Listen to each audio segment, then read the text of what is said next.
জন্মের পর চিকিৎসকরা বলেছিলেন অ্যালেক্স বাঁচবে না 4 বছরের বেশি, কিন্তু সব ভবিষ্যৎবাণীকে ভুল প্রমাণ করে এই বছর সে পা দিয়েছে 20 বছরে।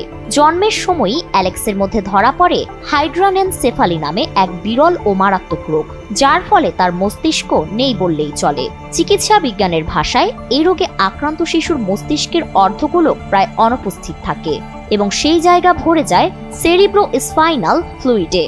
সাধারণত এ রোগে আক্রান্ত শিশু জন্মের কয়েক বছরের মধ্যেই মৃত্যুবরণ করে, কিন্তু অ্যালেক্স যেন চিকিৎসা বিজ্ঞানের সীমা পেরিয়ে জীবন্ত এক অলৌকিক ঘটনার সাক্ষ্য হয়ে আছে।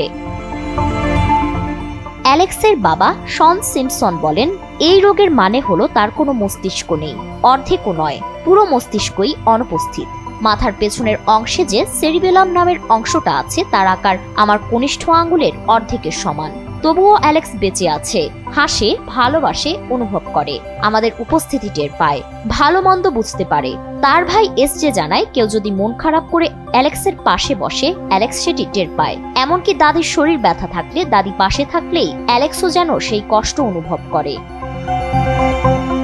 চিকিৎসকদের দেওয়া সীমিত সময় পেরিয়ে অ্যালেক্সের জীবন এখন এক অনুপ্রেরণার গল্প।